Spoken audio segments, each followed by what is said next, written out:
पृथ्वी इतिहास रे कौन सी गोटे विषय को साधारण मनीष भाववादी राजा पंडित पापी मनुष्य धनी व्यक्ति मंद आत्मा द्वारा आक्रांत व्यक्ति मृत्यु सजारे पड़िथिबा व्यक्ति अपेक्षा करिथिले से होउचंती ख्रीष्ट जार अर्थ अभिषिक्त व्यक्ति। जो व्यक्ति को आरंभ नाई कि शेष नाई सेई ख्रीष्ट मानव जाति पई यथेष्ट। तांको पाइले मनीषर जीवन सार्थक हुए। प्रभुंकर दास भाई निरंजन तुरुक ख्रीष्ट मोर इष्ट एई प्रसंगरे संवादटी उपस्थापन करिसंती। आरंभरू शेष पर्यंत सुनिले आपण माने मध्य कहिबे ख्रीष्ट मोर इष्ट। तांको पाइले जीवन धन्य हुए, मृत्युर भय आउ रहे नाही। बंधुगण ध्यानपूर्वक शुणन्तु एवं आशीर्वाद लाभ करन्तु। ख्रीष्ट आपणकर मंगल करन्तु। प्रभु जीशु ख्रीष्टଙ୍କ अति बहुमूल्य नाम रे ମୁଁ ଆପଣମାନଙ୍କୁ आंतरिक शुभेच्छा एवं अभिनंदन जनाए। प्रभुଙ୍କ असीम अनुग्रहरु आमे माने एबे पर्यंत जगत रे रही आसी अछु। तांकर करुणा तांकर दया आमानकु तोली धरिछि। विशेष कर आमे भाग्यवान मने करू जे आमानक सहित प्रभु तांको वाक्य जरिया रे कथा हुअंती। कारण बाइबल परमेश्वर से जीवित परमेश्वर, से अनादि अनंत परमेश्वर आउ से समस्त सृष्टि करिसंती। से एते सामर्थी आपण बाइबल पढ़िले जानि परिबे से केते सामर्थी अटंती। से प्रेमिक दयालु करुणारे परिपूर्ण एवं मनुष्य निमंते एक अनंतकालीन योजना से करिसंती। कारण से निजे अनंत काल स्थायी अटंती। आज आम जो प्रसंग पर प्रभु वाक्य किसी आलोचना करवा से प्रसंगटी है ख्रीष्ट मोर इष्ट। ख्रीष्ट मोर इष्ट। कहीं जुग जुग धरी लोक माने ख्रीष्ट को आपणार करने निमंते आकांक्षा रखिछंती। ख्रीष्ट कहीं दरकार, ख्रीष्ट किए से कौन करि पारंती, कहीं पृथ्वी रे सर्वाधिक लोक जीशु ख्रीष्ट को विश्वास करती। कहीं कौन व्यक्ति जीशु को थरे विश्वास कला परे से पछगुंचा हेबा निमंते जेते कष्ट आसु दुख आसु ताड़ना आसु समस्या आसु से पछको हटु नांती। ख्रीष्ट कहीं जन व्यक्तिर जीवन सबुठारु अधिक आवश्यक विषय अटंती। ख्रीष्ट कहीं दरकार। ख्रीष्ट मोर इष्ट ए प्रसंग उपरे आम केतोटी विषय आलोचना करवा जहाद्वारा आपण मध्य जानिबा पाइबे जे ख्रीष्ट आपण को कहीं दरकार। जन व्यक्तिर जीवन में ख्रीष्ट सबुठारु अधिक आवश्यक कहीं। साधु पाउल जेतले ख्रीष्ट को परिचय पाइले से गोटे कथा कहिले, मो पक्षरे जीवन धारण ख्रीष्ट पुणी मृत्युभोग लाभजनक। मो पक्षरे जीवन धारण ख्रीष्ट, जदि मु बंची ख्रीष्ट बंची। मो जीवन मध्य मोर कौन प्राधान्य नहीं, मो जीवन मध्य ख्रीष्ट बंची ए कथा से कहवाई चाहती। एवं से परवर्ती समय कौन कहते जे मो जीवन लक्ष्य मो जीवन उद्देश्य जेपर मु ख्रीष्ट को लाभ करें, ख्रीष्टर बोली जना जापे, यह तांकर लक्ष्य थिला। जदि आप फिलिपियो 3 पर्व तार 2 पद पढ़े 3 पद पढ़े आप जानीपर से कि प्रकार ख्रीष्ट को आपणार करने निमंते इच्छा करुँच। फिलिपियो 3 पर्व 7 पद से कहती, किंतु जहाँ सबू मो पक्षरे लाभजनक थिला से सबू मु ख्रीष्ट निमंते क्षतिजनक बोली गण्य करिअछि। ख्रीष्ट को पाइला परे, ख्रीष्ट को जानिला परे साधु पाउलंकर जीवन शैली, तांकर भाविबार, तांकर सेवा कार्य, तांकर उद्देश्य, जीवनर मुख्य उद्देश्य ख्रीष्ट। ख्रीष्ट मोर इष्ट। जेतेले प्रभु जीशु ख्रीष्ट जगत रे जन्म ग्रहण कले ए कथा पूर्व देशर पंडित माने बहु दूर स्थान आसी जेतेले राजा पाखरे ए संवाद पहुँचला, आपन देखिबे माथ्यू तार 2 पर्व 4 पदरे से गोटे कथा कहउछंती। पुणी से लोकंकर समस्त प्रधान याजक और शास्त्री को एकत्र करी ख्रीष्ट केउठारे जन्म ग्रहण करिवे एहा सेमानक ठारू बुझी नेबाकू चेष्टा कले। कारण ख्रीष्ट जे जन्म ग्रहण करिवे, ख्रीष्ट अर्थात अभिषिक्त, जीशु ख्रीष्ट अर्थात अभिषिक्त त्राणकर्ता। बाइबल कहे ताहांको नाम जीशु देव, कारण से ଆପଣ ଲୋକମାନଙ୍କୁ ସେମାନଙ୍କ ସମସ୍ତ ପାପରୁ ପରିତ୍ରାଣ କରିବେ। ଯୀଶୁ ଖ୍ରୀଷ୍ଟ ଜଗତକୁ ଆସିଥିଲେ, ସେ ଅଭିଷିକ୍ତ ତ୍ରାଣକର୍ତ୍ତା ଜଗତକୁ ଆସିଥିଲେ ସମସ୍ତଙ୍କର ପାପ ଭାର ବହି ନେଇଯିବା ନିମନ୍ତେ। ଯୀଶୁଙ୍କ ଛଡ଼ା ଆଉ କେହି ପାପ କ୍ଷମା ଦେଇ ନପାରେ, ଯୀଶୁଙ୍କ ଛଡ଼ା ଆଉ କେହି ମୁକ୍ତି ଦେଇ ନପାରେ। ଯେତେବେଳେ ପୂର୍ବ ଦେଶରୁ ପଣ୍ଡିତମାନେ ଆସି କହୁଛନ୍ତି, ରାଜା ଉଦ୍ବିଗ୍ନ ହେଉଛନ୍ତି ଆଉ ଜାଣିବା ପାଇଁ ଚାହୁଁଛନ୍ତି ଯେ ଖ୍ରୀଷ୍ଟ କେଉଁଠାରେ ସେ ଜନ୍ମଗ୍ରହଣ କରିଛନ୍ତି। ଆଉ ସେମାନେ ଶାସ୍ତ୍ର ସମୀକ୍ଷା କରିବାକୁ ଲାଗିଲେ, ଶାସ୍ତ୍ରରେ କ'ଣ ଲେଖା ହେଇଛି। ଯଦି ଆପଣ ବାଇବଲକୁ ଦେଖିବେ, ଖ୍ରୀଷ୍ଟଙ୍କର ଜନ୍ମ ହେବ ଏହା ବହୁତ ପୂର୍ବରୁ ଲେଖାଯାଇଛି। ଈଶ୍ୱର କ'ଣ ଜନ୍ମ ହୁଅନ୍ତି? ଈଶ୍ୱର କାହିଁକି ଜଗତକୁ ଆସିଲେ? ମାନବ ଦେହ ଧାରଣ କରି। ଯେତେବେଳେ ମନୁଷ୍ୟ ପାପରେ ପତିତ ହେଲା, ଆଦି ପୁସ୍ତକ ତାର 3 ପର୍ବ 15 ପଦ ଲେଖାଯାଏ, ଆମ୍ଭେ ତୁମ୍ଭର ଓ ନାରୀର ମଧ୍ୟରେ, ପୁଣି ତୁମ୍ଭ ବଂଶ ଓ ତାଙ୍କ ବଂଶ ମଧ୍ୟରେ ବୈରଭାବ ଜନ୍ମାଇବା। ସେ ତୁମର ମସ୍ତକକୁ ଆଘାତ କରିବ ଓ ତୁମ୍ଭେ ତାହାର ଗୋଇଠିକି ଆଘାତ କରିବ। ଏଇଠାରେ ହିଁ ଏ କଥା ଲେଖାଗଲା ଯେ ନାରୀର ବଂଶରୁ ଜଣେ ବ୍ୟକ୍ତି ଉତ୍ପନ୍ନ ହେବେ। ପ୍ରଭୁ ଯୀଶୁ ଖ୍ରୀଷ୍ଟ ପୁରୁଷର ସାହାଯ୍ୟ ବିନା ଜଗତକୁ ଆସିଛନ୍ତି। ସେ ପବିତ୍ର ଆତ୍ମାଙ୍କ ଦ୍ୱାରା ଗର୍ଭଧାରଣ କରାଯାଇ ସେ ଜଗତକୁ ଆସିଛନ୍ତି। ଜଣେ ନିଷ୍ପାପ ନିଷ୍କଳଙ୍କ ଏ ପ୍ରକାର ବ୍ୟକ୍ତିର ଆବଶ୍ୟକ ଥିଲା ମନୁଷ୍ୟର ଉଦ୍ଧାର ନିମନ୍ତେ। କାରଣ ଯୀଶୁ ଖ୍ରୀଷ୍ଟଙ୍କ ବିନା, ଈଶ୍ୱରଙ୍କର ବିନା କେହି ମନୁଷ୍ୟର ପାପ କ୍ଷମା କରି ନପାରେ, କେହି ମନୁଷ୍ୟକୁ ମୁକ୍ତି ଦେଇ ନପାରେ। ଯଦି ଗଣନା ପୁସ୍ତକରେ ଦେଖିବେ, ତାର 24 ଅଧ୍ୟାୟ 17 ପଦ, ଗଣନା 24:17 ଲେଖାଯାଏ, ମୁଁ ତାହାଙ୍କୁ ଦେଖୁଅଛି ମାତ୍ର ସେ ବର୍ତ୍ତମାନ ନୁହନ୍ତି, ମୁଁ ତାହାଙ୍କର ଦର୍ଶନ ପାଉଅଛି ମାତ୍ର ସେ ନିକଟବର୍ତ୍ତୀ ନୁହନ୍ତି। ଜାକୁବ ଠାରୁ ଏକ ତାରା ଉଦିତ ହେବ ଓ ଇସ୍ରାଏଲ ଠାରୁ ଏକ ରାଜଦଣ୍ଡ ଉତ୍ଥିତ ହେବ। ତାହା ମୋଆବର ପାର୍ଶ୍ୱଭେଦ କରିବ ଓ କଳହର ସମସ୍ତ ସନ୍ତାନକୁ ଚୂର୍ଣ୍ଣ କରିବ। ଏଟା ଲେଖାଯାଏ, ମୁଁ ତାହାଙ୍କୁ ଦେଖୁଅଛି। ଜଣେ ଭାବବାଦୀ ସେ ଦର୍ଶନରେ ଦେଖୁଛନ୍ତି, ମୁଁ ତାହାଙ୍କୁ ଦେଖୁଅଛି ମାତ୍ର ସେ ବର୍ତ୍ତମାନ ନୁହନ୍ତି, ମୁଁ ତାହାଙ୍କର ଦର୍ଶନ ପାଉଅଛି ମାତ୍ର ସେ ନିକଟବର୍ତ୍ତୀ ନୁହନ୍ତି। ସେ ଯୀଶୁଙ୍କର ଏ ପରିଚୟ ସେ ପାଉଛନ୍ତି ଯେ ଯୀଶୁ ଅଛନ୍ତି, ସେ ଜଗତକୁ ଆସିନାହାନ୍ତି। ସେ ସ୍ପଷ୍ଟ ଭାବରେ ଦେଖିପାରୁଛନ୍ତି, କାରଣ ପ୍ରଭୁ ଯୀଶୁ ଖ୍ରୀଷ୍ଟ ଆଦ୍ୟରୁ ଅଛନ୍ତି। ତାହାଙ୍କ ଦ୍ୱାରା ସମସ୍ତ ସୃଷ୍ଟି ହେଇଛି, ତାହାଙ୍କ ବିନା କୌଣସି ବିଷୟ ସୃଷ୍ଟି ହେଇନାହିଁ। ଆପଣ ଦେଖୁଥିବା ବିଷୟ ବା ଅଦୃଶ୍ୟ ବିଷୟ, ସମସ୍ତ ବିଷୟରେ ସେ ହିଁ ସୃଷ୍ଟିକର୍ତ୍ତା ଅଟନ୍ତି। ଆଉ ସୃଷ୍ଟିକର୍ତ୍ତା ଜଗତକୁ ଆସିଲେ। ଆଉ ଯିଶାୟା ଭବିଷ୍ୟତ ବକ୍ତା ତାଙ୍କ ପୁସ୍ତକରେ ଲେଖନ୍ତି 7 ପର୍ବ 14 ପଦରେ, ଏହେତୁ ପ୍ରଭୁ ଆପେ ତୁମ୍ଭମାନଙ୍କୁ ଏକ ଚିହ୍ନ ଦେବେ। ଦେଖ, ଏକ କନ୍ୟା ଗର୍ଭବତୀ ହୋଇ ପୁତ୍ର ପ୍ରସବ କରିବ ଓ ତାହାର ନାମ ଇମାନୁଏଲ, ଆମ୍ଭମାନଙ୍କ ସହିତ ପରମେଶ୍ୱର ରଖିବ। ଏ ସ୍ଥାନରେ ବି ଲେଖାଯାଏ ଯେ ଗୋଟେ କୁମାରୀ କନ୍ୟା ସେ ଗର୍ଭବତୀ ହୋଇ ପୁତ୍ର ପ୍ରସବ କରିବେ ଆଉ ତାହାଙ୍କ ନାମ ଇମାନୁଏଲ ଦିଆଯିବ। ଯୀଶୁ ଖ୍ରୀଷ୍ଟଙ୍କର ଜନ୍ମର 700 ବର୍ଷ ପୂର୍ବରୁ ଯିଶାୟା ଭବିଷ୍ୟତ ବକ୍ତା କଥା କୁହନ୍ତି। ଆମେ ଗଣନାରେ ଯାହା ଦେଖିଲୁ, ଯୀଶୁ ଖ୍ରୀଷ୍ଟଙ୍କର ଜନ୍ମର 1450 ବର୍ଷ ପୂର୍ବର କଥା ଲେଖାଯାଏ ଯେ ସେ ଅଛନ୍ତି, ମୁଁ ତାଙ୍କୁ ଦେଖୁଛି କିନ୍ତୁ ବର୍ତ୍ତମାନ ସେ ନୁହନ୍ତି। ଏଠାରେ ଆମେ ଦେଖୁଛୁ ଯେ ଯୀଶୁ ଖ୍ରୀଷ୍ଟ ଗୋଟେ କୁମାରୀ କନ୍ୟାର ଗର୍ଭରୁ ଜାତ ହେବେ ଆଉ ତାହାଙ୍କ ନାମ ଇମାନୁଏଲ ଦିଆଯିବ। ଏହା ଯୀଶୁ ଖ୍ରୀଷ୍ଟଙ୍କର ଜନ୍ମର 700 ବର୍ଷ ପୂର୍ବରୁ ଲେଖାଯାଏ। ଯଦି ଆପଣ ଦେଖିବେ ଯିଶାୟା ତାର 9 ପର୍ବ ତାର 6 ପଦ ଲେଖାଯାଏ, କାରଣ ଆମ୍ଭମାନଙ୍କ ନିମନ୍ତେ ଏକ ବାଳକ ଜନ୍ମି ଅଛନ୍ତି, ଆମ୍ଭମାନଙ୍କୁ ଏକ ପୁତ୍ର ଦତ୍ତ ହୋଇଅଛନ୍ତି ଓ ତାହାଙ୍କ ସ୍କନ୍ଧରେ କର୍ତ୍ତୃତ୍ୱ ଭାର ଥୁଆଯିବ। ପୁଣି ତାହାଙ୍କ ନାମ ଆଶ୍ଚର୍ଯ୍ୟ, ମନ୍ତ୍ରୀ, ପରାକ୍ରାନ୍ତ ପରମେଶ୍ୱର, ଅନନ୍ତକାଳୀନ ପିତା, ଶାନ୍ତି ରାଜା ହେବ। ଜଣେ ବ୍ୟକ୍ତିର 700 ବର୍ଷ ପୂର୍ବରୁ, ତାଙ୍କ ଜନ୍ମର 700 ବର୍ଷ ପୂର୍ବରୁ ଲେଖାଯାଉଛି ତାହାଙ୍କ ନାମ କ'ଣ ଦିଆଯିବ। ଏହା ମଧ୍ୟ ପରବର୍ତ୍ତୀ ସମୟରେ ସଫଳ ହେଉଛି।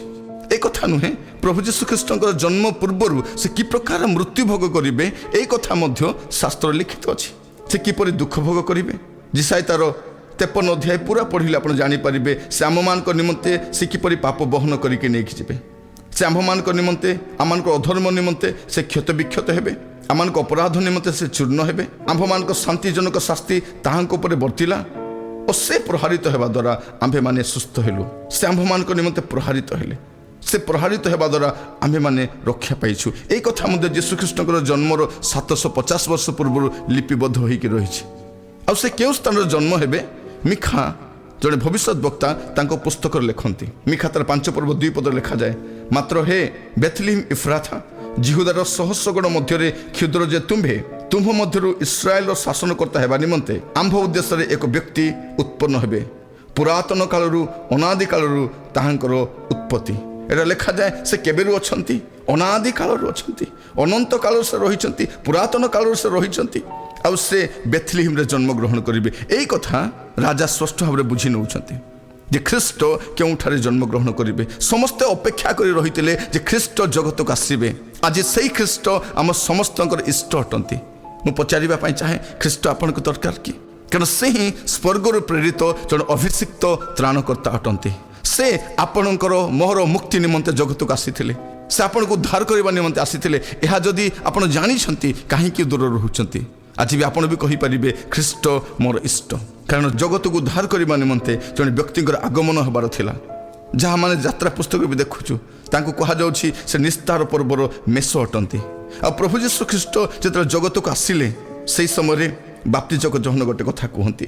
ଖ୍ରୀଷ୍ଟଙ୍କ ପୂର୍ବରୁ ଯେ ପଥ ପ୍ରସ୍ତୁତ କରିବା ନିମନ୍ତେ ଆସିଥିଲେ, ଈଶ୍ୱର ଯାହାଙ୍କୁ ପ୍ରେରିତ କରିଥିଲେ, ସେହି ଜହନ ଗୋଟେ କଥା କୁହନ୍ତି। ଜହନ ତାର 1 ପର୍ବ 29 ପଦରେ ସେ ସ୍ପଷ୍ଟ ଭାବରେ କୁହନ୍ତି, ତହିଁ ଆର ଦିନ ସେ ଯୀଶୁଙ୍କୁ ନିକଟକୁ ଆସୁଥିବା ଦେଖି କହିଲେ, ଏହି ଦେଖ ଈଶ୍ୱରଙ୍କ ମେଷ ଶାବକ, ଯେ ଜଗତର ପାପ ଭାର ବହି ନେଇଯାଆନ୍ତି।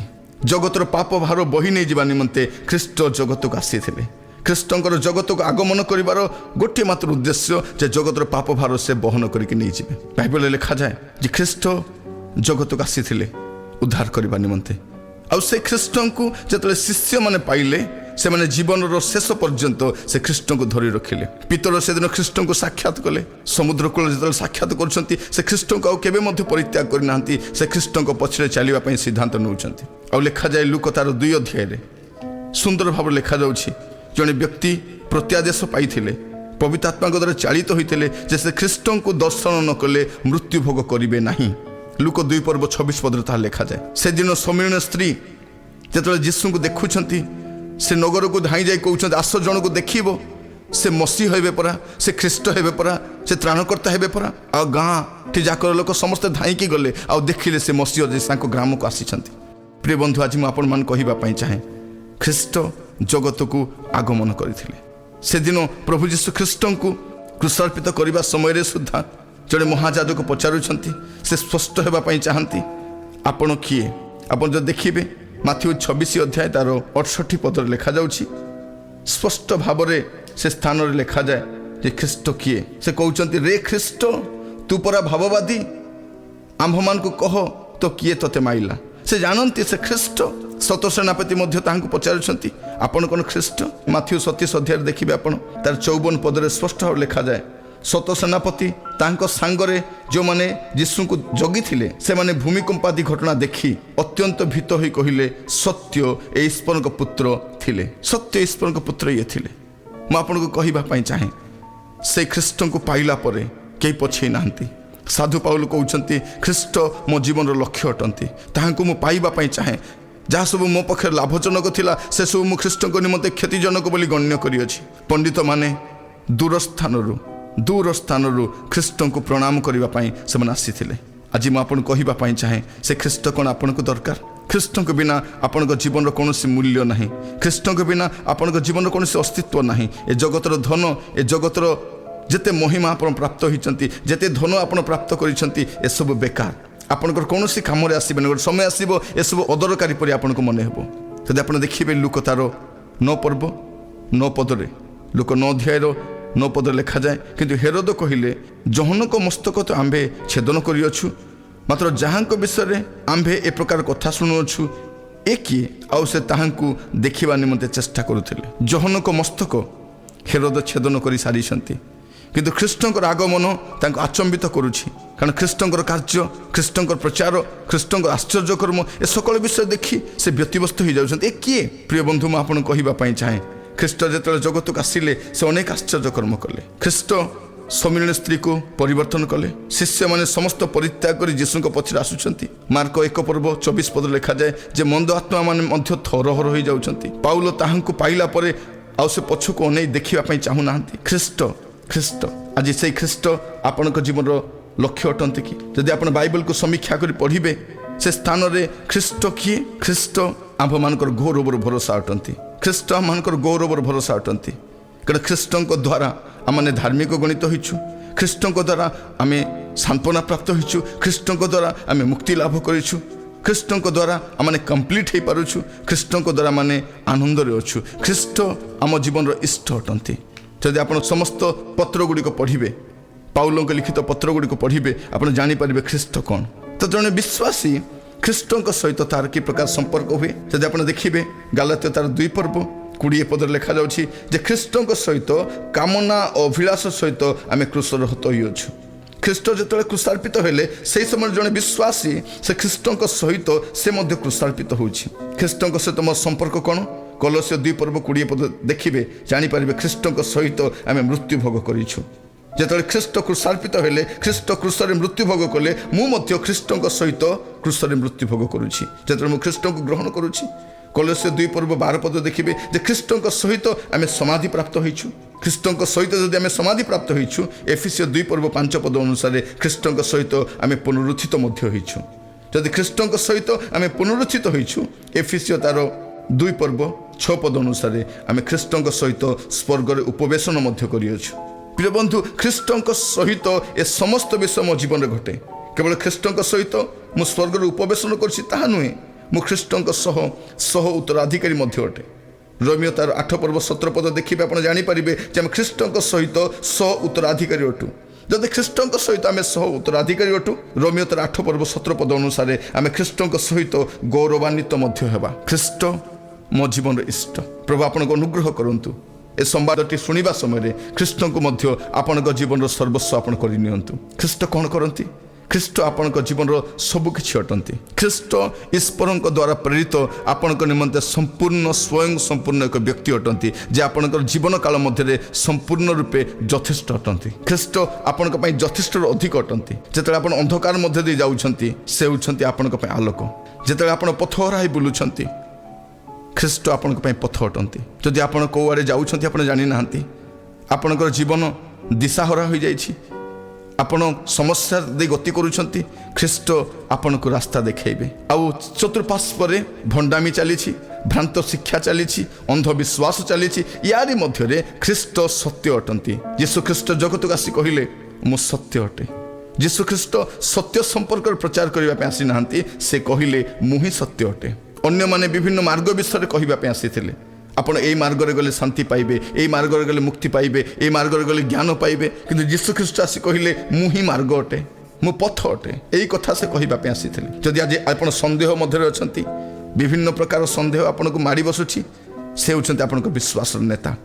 ଏଭଳି 12 ପର୍ବ 2 ପଦରେ ଦେଖୁଛୁ ସେମାନଙ୍କ ବିଶ୍ୱାସର ନେତା ଅଟନ୍ତି। ଯଦି ଆଜି ଆପଣ ପାପରେ ପତିତ ଅବସ୍ଥା ମଧ୍ୟରେ ରହିଛନ୍ତି, ପାପରୁ କେମିତି ବାହାରିବେ ଜାଣିପାରୁନାହାନ୍ତି, ଖ୍ରୀଷ୍ଟ ଆପଣଙ୍କ ପାଇଁ ପରିତ୍ରାଣ ଅଟନ୍ତି। ଖ୍ରୀଷ୍ଟଙ୍କୁ ଗ୍ରହଣ କରନ୍ତୁ, ଆପଣ ପାପରୁ ମୁକ୍ତି ଲାଭ କରିପାରିବେ।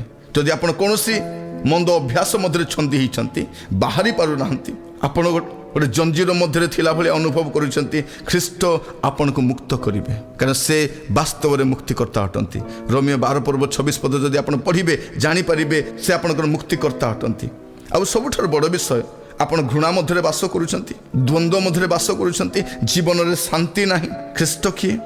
ସେ ଶାନ୍ତିର ରାଜା ଅଟନ୍ତି। ଯିଶାୟା ତାର 9 ପର୍ବ 6 ପଦ ଦେଖିଲେ ଜାଣିବେ ସେ ହେଉଛନ୍ତି ଶାନ୍ତିର ରାଜା। ଆଜି ଆପଣଙ୍କ ଘରେ ଶାନ୍ତି ନାହିଁ, ଆପଣଙ୍କ ଧନ ବୃଦ୍ଧି ପାଉଛି ସତ, କିନ୍ତୁ ଆପଣଙ୍କ ଧନ ବଢ଼ିଲେ ମଧ୍ୟ ଶାନ୍ତି ନାହିଁ, ପରିବାର ମଧ୍ୟରେ ଶାନ୍ତି ନାହିଁ, ଅନୁଷ୍ଠାନ ମଧ୍ୟରେ ଶାନ୍ତି ନାହିଁ, ଦେଶ ମଧ୍ୟରେ ଶାନ୍ତି ନାହିଁ। ତାର ମୁଖ୍ୟ ଉଦ୍ଦେଶ୍ୟ କ'ଣ? ଖ୍ରୀଷ୍ଟଙ୍କ ନିମନ୍ତେ ସ୍ଥାନ ନାହିଁ। ଖ୍ରୀଷ୍ଟ ଆପଣଙ୍କ ଜୀବନ ଇଷ୍ଟ ହେବା ଦରକାର। ଆଜି ଆପଣଙ୍କ ଜୀବନରେ ଯେତେ ଯାହା ପାଇଲେ ମଧ୍ୟ ଆପଣ ତୃପ୍ତ ନୁହନ୍ତି, ଆପଣ ଗୋଟେ ଡିପ୍ରେସନ୍ ଦେଇକି ଗତି କରୁଛନ୍ତି, ଖ୍ରୀଷ୍ଟଙ୍କ ନିକଟକୁ ଆସନ୍ତୁ। ସେ ଆପଣଙ୍କ ମସ୍ତକକୁ ଉତ୍ତୋଳନ କରାଇବେ, ସେ ଆପଣଙ୍କର ମସ୍ତକ ଆପଣ କଢ଼େଇ ନେବେ, ସେ ଆପଣଙ୍କର ଯତ୍ନ ନେବେ। ଗୀତ ସଂହିତା 3 ପର୍ବ ତାର 3 ପଦ ଅନୁସାରେ ସେ ଆପଣଙ୍କୁ ଉଠେଇବେ, ଆପଣଙ୍କର ଅବନତି ଅବସ୍ଥାରୁ ସେ ଆପଣଙ୍କୁ ଉଠେଇବେ। ପ୍ରିୟ ବନ୍ଧୁ, ଆଜି ଆପଣ ଅସୁସ୍ଥତା ଦେଇ ଯାଉଛନ୍ତି, ମାନସିକ ଭାବରେ ଅସୁସ୍ଥ, ଶାରୀରିକ ଭାବରେ ଅସୁସ୍ଥ, ପାରିବାରିକ ସ୍ଥିତିରେ ଆପଣ ଅସୁସ୍ଥତା ମଧ୍ୟ ଦେଇ ଗତି କରୁଛନ୍ତି, ଖ୍ରୀଷ୍ଟ ଆପଣଙ୍କ ଉଦ୍ଧାରକାରୀ ଅଟନ୍ତି, ସେ ଆପଣଙ୍କ ସୁସ୍ଥକାରୀ ଅଟନ୍ତି। ଯାତ୍ରା ପୁସ୍ତକ 15 ପର୍ବ 26 ପଦ ସେ କୁହନ୍ତି ଆମ୍ଭେ ତୁମର ଆରୋଗ୍ୟକାରୀ। କେତେ ବଡ଼ ସାନ୍ତ୍ୱନା ମୋର ପ୍ରିୟମାନେ। ଆଜି ଆପଣଙ୍କ ଘରୋଇ ଜୀବନରେ ଶାନ୍ତି ନାହିଁ, ଗୋଟେ ବ୍ରୋକେନନେସ୍ ଆସିଯାଇଛି, ଗୋଟେ ଭଗ୍ନ ଅବସ୍ଥା ଆସିଯାଇଛି, କୌଣସି ସ୍ଥିତିରେ ଆପଣ ସେ ଆନନ୍ଦ ପାଇପାରୁନାହାନ୍ତି, ପାରିବାରିକ ପରିସ୍ଥିତି ଦିନକୁ ଦିନ ବିପରୀତ ହେବାକୁ ଲାଗିଛି। ଆପଣ ଚାହୁଁଛନ୍ତି ଏ ସବୁରୁ ହିଲିଂ ଯଦି ଚାହୁଁଛନ୍ତି ଆପଣ ଖ୍ରୀଷ୍ଟଙ୍କ ନିକଟକୁ ଆସନ୍ତୁ, ସେ ଆପଣଙ୍କୁ ସୁସ୍ଥ କରିବେ। ଆଉ ଖ୍ରୀଷ୍ଟ କ'ଣ କରନ୍ତି? ଆଜି ଆପଣଙ୍କ ଜୀବନରେ ସ୍ଥିରତା ନାହିଁ, ଷ୍ଟେବିଲିଟି ନାହିଁ, ଘରୋଇ ଜୀବନରେ ଷ୍ଟେବିଲିଟି ନାହିଁ, ବ୍ୟବସାୟରେ ଷ୍ଟେବିଲିଟି ନାହିଁ, ଅସ୍ଥିରତା ମଧ୍ୟରେ ଗତି କରୁଛନ୍ତି, ସ୍ଥିରତା ନାହିଁ। ଯଦି ସ୍ଥିରତା ନାହିଁ ଆପଣ ସେହି ଶୈଳ ନିକଟକୁ ଆସନ୍ତୁ, ଯେଉଁ ଶୈଳ ଆପଣଙ୍କୁ ମୁକ୍ତି ଦେବେ ଆଉ ଆପଣଙ୍କୁ କ'ଣ କରିବେ? ସ୍ଥିରତା ମଧ୍ୟ ରଖିବେ। ଗୀତ ସଂହିତା 89 ପର୍ବ ତାର 26 ପଦରେ ଆପଣ ଜାଣିପାରିବେ ସେ ହେଉଛନ୍ତି ଆପଣଙ୍କ ପରିତ୍ରାଣର ଶୈଳ। ଯଦି ଆପଣ ଆଜି ଦୁର୍ବଳ ପରିସ୍ଥିତି ଯାଉଛନ୍ତି, ମୁଁ କାହିଁକି ଆପଣଙ୍କୁ ଖ୍ରୀଷ୍ଟ ଦରକାର ସେଇ କଥା କହିବା ପାଇଁ ଚାହେଁ। ଆପଣଙ୍କ ଜୀବନ ଅନେକ ବିଷୟ ଦରକାର ବୋଲି ଆପଣ ବୁଝୁଛନ୍ତି, ଭାବୁଛନ୍ତି ଏଗୁଡ଼ାକ ମୋତେ ଦରକାର, କିନ୍ତୁ ହୁଏତ ସେଗୁଡ଼ିକ ଆପଣଙ୍କୁ ଏତେ ଦରକାର ନାହିଁ ଯେତିକି ଆପଣଙ୍କୁ ଦରକାର ଖ୍ରୀଷ୍ଟ। ଆପଣ ଖ୍ରୀଷ୍ଟକୁ ଅଧିକ ମାତ୍ରାରେ ଆବଶ୍ୟକ କରନ୍ତି। ଆଜି ଆପଣ ବି ମୋ ପରି କହିପାରିବେ ଖ୍ରୀଷ୍ଟ ମୋର ଇଷ୍ଟ। ଶିଷ୍ୟମାନେ କହିଲେ ଖ୍ରୀଷ୍ଟ ମୋର ଇଷ୍ଟ। ସେଦିନ ଯକ୍ଷ ସେ ଦରାଣ୍ଡି ହିଁ ବୁଲୁଥିଲେ, ତାଙ୍କର ଧନ ଅଛି, ସମ୍ପତ୍ତି ଅଛି, ଘରବାଡ଼ି ଅଛି, ସବୁ ଅଛି, କିନ୍ତୁ ତାଙ୍କର ମାନ ମର୍ଯ୍ୟାଦା ନାହିଁ। କେହି ତାଙ୍କୁ ରେସ୍ପେକ୍ଟଫୁଲି ନେଉନାହାନ୍ତି। ତାଙ୍କ ଘରେ ଆନନ୍ଦ ନାହିଁ, ତାଙ୍କ ଘରେ ମୁକ୍ତି ନାହିଁ। ଯେଉଁଦିନ ଖ୍ରୀଷ୍ଟ ତାଙ୍କ ଗୃହରେ ପାଦ ଦେଲେ ସେଇଦିନ ତାଙ୍କ ଘରେ ମୁକ୍ତି ଆସିଲା। ପ୍ରିୟ ବନ୍ଧୁ, ଆଜି ମୁଁ ଆପଣଙ୍କୁ କହିବା ପାଇଁ ଚାହେଁ, ଆଜି ଆପଣ ମଧ୍ୟ ଗୋଟେ ଦୁର୍ବଳ ପରିସ୍ଥିତି ଯାଉଛନ୍ତି। କେହି ସାହାଯ୍ୟ କରିବା ପାଇଁ ନାହାନ୍ତି, କେହି ସାହାଯ୍ୟ କରିବା ପାଇଁ ନାହାନ୍ତି। ଆପଣ ମନର ଯନ୍ତ୍ରଣା କାହାରିକୁ କହିପାରୁନାହାନ୍ତି, ଆପଣଙ୍କ କଷ୍ଟ କାହାକୁ ଜଣାଇ ପାରୁନାହାନ୍ତି। ଏ ପ୍ରକାର ଏକ ପରିସ୍ଥିତି ଆସିଯାଇଛି। ଖ୍ରୀଷ୍ଟ ଆପଣଙ୍କୁ ସାହାଯ୍ୟ କରିବେ। ଗୀତ ସଂହିତା 28 ପର୍ବ ତାର 7 ପଦ ଅନୁସାରେ ସେ ଆପଣଙ୍କର ବଳ ଏବଂ ଆପଣଙ୍କର ସାହାଯ୍ୟ ଅଟନ୍ତି। ସେ ଆପଣଙ୍କୁ ସାହାଯ୍ୟ କରିବେ। ଥରେ ଖ୍ରୀଷ୍ଟଙ୍କୁ ଆପଣାର କରି ନିଅନ୍ତୁ। ଆପଣଙ୍କ ଜୀବନରେ ଆପଣ କୁଆଡ଼େ ଯାଉଛନ୍ତି ଜାଣିନାହାନ୍ତି। ଦିନକୁ ଦିନ ପରିସ୍ଥିତି ବିଗିଡ଼ି ଯାଉଛି, କେହି ମଧ୍ୟ ସାହାଯ୍ୟ କରିପାରିବେ ନାହିଁ ଏହା ଆପଣ ଭାବି ବସିଛନ୍ତି। କିନ୍ତୁ ମୁଁ କହିବା ପାଇଁ ଚାହେଁ, ଜଣେ ସର୍ବଶକ୍ତିମାନ ଈଶ୍ୱର ଅଛନ୍ତି ଯେ ଆପଣଙ୍କୁ ସାହାଯ୍ୟ କରିବା ପାଇଁ ସାମର୍ଥ୍ୟ ଅଟନ୍ତି। ସେ ଆପଣଙ୍କୁ ଅନେଇ ରହିଛନ୍ତି କେବେ ଆପଣ ତାଙ୍କ ନିକଟକୁ ଯିବେ। ଆଦି ପୁସ୍ତକ ତାର 17 ପର୍ବ 1 ପଦ ପଢ଼ିଲେ ଜାଣିପାରିବେ। ସେଠାରେ ପ୍ରଭୁ ଅବ୍ରାହମକୁ କହୁଛନ୍ତି, ଆମ୍ଭେ ସର୍ବଶକ୍ତିମାନ ସଦାପ୍ରଭୁ ଅଟୁ, ଆମ୍ଭେ ଏଲ୍ ସାଡାଇ ଅଟୁ। ପ୍ରିୟ ବନ୍ଧୁ, ଆଜି ମୁଁ ଆପଣଙ୍କୁ କହିବା ପାଇଁ ଚାହେଁ, ସେ ସର୍ବଶକ୍ତିମାନ ପ୍ରଭୁ, ସେ ସର୍ବଶକ୍ତିମାନ ଖ୍ରୀଷ୍ଟ ଆପଣଙ୍କୁ ସାହାଯ୍ୟ କରିବା ପାଇଁ ଅଛନ୍ତି। ଆଉ ସେ ଖ୍ରୀଷ୍ଟ ଆପଣଙ୍କ ପାଇଁ ଯଥେଷ୍ଟ ଅଟନ୍ତି। ଆଜି ଆପଣ ଖ୍ରୀଷ୍ଟଙ୍କ ନିକଟକୁ ଆସିପାରିବେ କି? ସେ ହସ୍ତ ପ୍ରସାରୀ ଅପେକ୍ଷା କରିଛନ୍ତି। ଆପଣ କାହିଁକି ଦୁଃଖରେ ବସିଛନ୍ତି? କାହିଁକି ସମସ୍ୟାରେ ଛନ୍ଦି ହେଇଛନ୍ତି? କାହିଁକି ଏ ପ୍ରକାର ବିପରୀତ ପରିସ୍ଥିତିରେ ଆପଣ ନେହୁରା ହୋଇ ବସିଛନ୍ତି? କେହି ନାହିଁ ବୋଲି ଆପଣ ଆତ୍ମହତ୍ୟା କରିବା ପାଇଁ, କେହି ନାହିଁ ବୋଲି ମୃତ୍ୟୁର ଅପେକ୍ଷା କରି ବଞ୍ଚିଛନ୍ତି। ଖ୍ରୀଷ୍ଟ ଆପଣଙ୍କୁ ସାହାଯ୍ୟ କରିବା ପାଇଁ ସେ ରହିଛନ୍ତି। ସେଇଥିପାଇଁ ସେ ଖ୍ରୀଷ୍ଟ ଜଗତକୁ ଆସିଥିଲେ, ଆପଣଙ୍କୁ ସାହାଯ୍ୟ କରିବା ପାଇଁ, ଆପଣଙ୍କୁ ଶାନ୍ତି ଦେବା ନିମନ୍ତେ, ଆପଣଙ୍କୁ ମୁକ୍ତି ଦେବା ନିମନ୍ତେ, ଆପଣଙ୍କୁ ଉଦ୍ଧାର କରିବା ନିମନ୍ତେ ଖ୍ରୀଷ୍ଟ ଆପଣଙ୍କ ପାଇଁ ଯଥେଷ୍ଟ ଅଟନ୍ତି।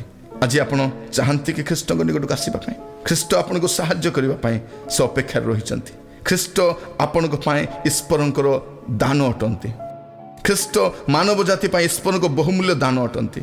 ଖ୍ରୀଷ୍ଟ ଆପଣଙ୍କ ପାଇଁ ଜୀବନ ଅଟନ୍ତି। ଆଉ ସେଇ ଜୀବନ ଆପଣଙ୍କ ପାଇଁ ସେ କ୍ରୁଶରେ ବଳିକୃତ କଲେ। ଆପଣ ଯେମିତି ଶାନ୍ତିରେ ରହିପାରିବେ, ସେଇଥିପାଇଁ ସେ ତାଙ୍କର ଆତ୍ମାଙ୍କୁ ଦେଇଛନ୍ତି। ତାଙ୍କ ଆତ୍ମା ଯେତେବେଳେ ଆପଣଙ୍କ ଜୀବନରେ ଆସିବେ, ଆପଣ ଶାନ୍ତିରେ ରହିପାରିବେ। ପଥ ହରା ହୋଇଯିବା ପରେ ଆପଣ ବୁଲିବେ ନାହିଁ ଜଗତରେ। ସେଇଥିପାଇଁ ସେ ଆପଣଙ୍କର ବାକ୍ୟ ଆପଣଙ୍କୁ ଦେଇଛନ୍ତି। ଆପଣଙ୍କ ଘରୋଇ ଜୀବନରେ, ଆପଣଙ୍କର ପାରିବାରିକ ଜୀବନରେ, ଆପଣଙ୍କର ବ୍ୟକ୍ତିଗତ ଜୀବନରେ ଶାନ୍ତି ନାହିଁ। ଖ୍ରୀଷ୍ଟ କହିଲେ, ମୁଁ ନିଜର ଶାନ୍ତି ତୁମମାନଙ୍କୁ ଦାନ କରୁଅଛି। ଆପଣ ତାହା ନେବା ପାଇଁ ପ୍ରସ୍ତୁତ ଅଟନ୍ତି କି? ପ୍ରିୟ ବନ୍ଧୁ, ପ୍ରଭୁ ଆଜି ଆପଣମାନଙ୍କୁ ଅନୁଗ୍ରହ କରନ୍ତୁ। ଏଠି ବସିବା ସମୟରେ, ଆପଣ ଶୁଣିବା ସମୟରେ ଆପଣ ବିବେଚନା କରିକି ଦେଖିବେ ଯେ ଖ୍ରୀଷ୍ଟ ଆପଣଙ୍କୁ ସବୁଠାରୁ ଅଧିକ ଆବଶ୍ୟକ ଅଟନ୍ତି। ଆଜି ଆପଣ ବିଫଳତା ଉପରେ ବିଫଳତା, ଅନେକ ଭାବରେ ବିଫଳିତ ଅବସ୍ଥାରେ ଅଛନ୍ତି। ଆପଣ ଯାହା କଲେ ମଧ୍ୟ ଆପଣଙ୍କ ହାତକୁ ଧରା ଦେଉନାହିଁ। ଆପଣ ଫେଲିୟର ଅଛନ୍ତି। ଏ ପ୍ରକାର ଫେଲିୟର ଅବସ୍ଥାରେ ଆପଣ ଥରେ ପ୍ରଭୁଙ୍କ ନିକଟକୁ ଆସନ୍ତୁ। ସେ କ'ଣ କରିବେ? ଆପଣଙ୍କୁ କ୍ଷମା ଦେବେ, ପୁଣି ଆପଣଙ୍କୁ ତଳି ଧରିବେ। ଆପଣ ବିଭିନ୍ନ ସ୍ଥାନକୁ ଯାଇଛନ୍ତି ମୁକ୍ତି ପାଇବା ନିମନ୍ତେ, ଉଦ୍ଧାର ପାଇବା ନିମନ୍ତେ, ଶାନ୍ତି ପାଇବା ନିମନ୍ତେ, ମୁକ୍ତି ପାଇବା ନିମନ୍ତେ ଦୌଡ଼ି ବୁଲିଛନ୍ତି। କିନ୍ତୁ ପ୍ରଥମ ଜହନ ତାର 1 ପର୍ବ 9 ପଦ ଲେଖାଯାଏ, ସେ ଆପଣଙ୍କୁ କ୍ଷମା ଦେବେ, ସେ ଆପଣଙ୍କୁ ବାସ୍ତବ କ୍ଷମା ଦେବେ। ପ୍ରିୟ ବନ୍ଧୁ, ଆପଣ ପ୍ରଭୁଙ୍କ ନିକଟକୁ ଆସିବେ କି? ଖ୍ରୀଷ୍ଟଙ୍କ ନିକଟକୁ ଆସିବେ କି? ଆପଣ ସମସ୍ୟା ମଧ୍ୟରେ ଅଛନ୍ତି, ଆପଣ ଟ୍ରାଭେଲ୍ ଦେଇକି ଯାଉଛନ୍ତି, ଆଉ ସେ ଆପଣଙ୍କର ତତ୍କ୍ଷଣାତ୍ ସାହାଯ୍ୟ ସେହି ସମୟରେ ସେ ସାହାଯ୍ୟ କରିବେ। ଗୀତ ସଂହିତା ତାର 46 ପର୍ବ 1 ପଦ ଲେଖାଯାଏ, ସେ ଦୁର୍ଦ୍ଦଶା କାଳରେ ଅତି ନିକଟବର୍ତ୍ତୀ ସହାୟ। ସେହି ସମୟରେ ହୁଏତ ଆପଣଙ୍କ ପାଖରୁ ଆପଣଙ୍କ ପ୍ରିୟଜନ ମାନେ ଚାଲିଯିବେ, ଆପଣ ନିଜର ବନ୍ଧୁବର୍ଗ ପାଖରେ ନଥିବେ, ଯାହାକୁ ଆପଣ ଅତି ନିଜର ବୋଲି ମନେ କରନ୍ତି, ସେ ହୁଏତ ଆପଣଙ୍କୁ ପରିତ୍ୟାଗ କରିପାରନ୍ତି, କିନ୍ତୁ ଖ୍ରୀଷ୍ଟ ଆପଣଙ୍କ ସହିତ ରହିବେ। ଥରେ ଆପଣ ଡାକିକି ଦେଖନ୍ତୁ, ଖ୍ରୀଷ୍ଟଙ୍କ ସାହାଯ୍ୟ ଆପଣ ଲୋଡ଼ନ୍ତୁ। ଆଜି ଆପଣ ଇତସ୍ତତ ଦୌଡ଼ି ବୁଲୁଛନ୍ତି ଏ ଜଗତର ମରିଚିକା ପଛରେ, ଆପଣ ପାଗଳ ପରି ଧାଇଁ ବୁଲୁଛନ୍ତି। ଆପଣ କୁଆଡ଼େ ଯାଉଛନ୍ତି ଜାଣିନାହାନ୍ତି। ଆପଣଙ୍କ ମନରେ ଶାନ୍ତି ନାହିଁ, ଅସ୍ଥିରତା ମଧ୍ୟରେ ଆପଣ ବାସ କରୁଛନ୍ତି, ଦୁଃଖ ମଧ୍ୟରେ ଅଛନ୍ତି, ନୈରାଶ୍ୟ ମଧ୍ୟରେ ଅଛନ୍ତି। ଯିଏ ଯେଉଁଠି କହିଲେ ଆପଣ ସେଠିକି ଧାଉଁଛନ୍ତି, ଭାବୁଛନ୍ତି ଏଇଠି ଗଲେ ମୋତେ ଶାନ୍ତି ମିଳିବ କି, ସେଇଠି ଗଲେ ମୋତେ ମୁକ୍ତି ମିଳିବ କି, ସେଇ ଲୋକର କଥା ଟିକେ ମାନିନେବି, এইটা ଟିକେ କରିଲେ ମୋତେ ବୋଧେ ଶାନ୍ତି ମିଳିଯିବ। ଆପଣ ଧାଇଁ ବୁଲୁଛନ୍ତି। ମୁଁ କହିବା ପାଇଁ ଚାହେଁ, ଖ୍ରୀଷ୍ଟଙ୍କ ନିକଟକୁ ଆସନ୍ତୁ। ଖ୍ରୀଷ୍ଟ ଆପଣଙ୍କର ମାର୍ଗଦର୍ଶକ ହେବେ, ସେ ଆପଣଙ୍କୁ ପଥ କଢ଼େଇ ନେବେ, କାରଣ ସେ ଆପଣଙ୍କର ବାସ୍ତବ ଗାଇଡ୍ ଅଟନ୍ତି। ଗୀତ ସଂହିତା 48 ପର୍ବ ତାର 14 ପଦ ପଢ଼ିଲେ ଆପଣ ଜାଣିପାରିବେ ସେ ଆପଣଙ୍କୁ ଗାଇଡ଼ କରିକି ନେବେ, ସେ ଆପଣଙ୍କୁ କଢ଼େଇକି ନେବେ, ଆପଣ ଉତ୍ତମତାରେ ଚାଲିପାରିବେ, ଆପଣ ଉତ୍ତମ ଭାବରେ ବଞ୍ଚିପାରିବେ। ଆଜି ଆପଣଙ୍କ ଲାଇଫରେ ଗୋଟେ ଏମ୍ଲେସ୍ ଅବସ୍ଥାରେ ଆପଣ ଅଛନ୍ତି, ଆପଣ କ'ଣ କରୁଛନ୍ତି ଜାଣିନାହାନ୍ତି। ଆପଣ ଭାବୁଛନ୍ତି ଏଇଟା କଲେ ମୋତେ ମୁକ୍ତି ମିଳିଯିବ, ସେଇଟା କଲେ ଶାନ୍ତି ମିଳିଯିବ, କୌଣସି ଏମ୍ ନାହିଁ, ଲକ୍ଷ୍ୟ ନାହିଁ। ଖାଇବି, ପିଇବି, ବଞ୍ଚିବି, ମରିବି, ଏଇଟା ମୋର ଚିନ୍ତା ହେଇଯାଇଛି। କିନ୍ତୁ ମୁଁ କହିବା ପାଇଁ ଚାହେଁ, ଖ୍ରୀଷ୍ଟଙ୍କ ନିକଟକୁ ଆସନ୍ତୁ, ସେ ଆପଣଙ୍କର ଗୁରୁ ହେବେ, ସେ ଆପଣଙ୍କର ପ୍ରଭୁ ହେବେ, ସେ ଆପଣଙ୍କୁ କଢ଼େଇକି ନେବେ।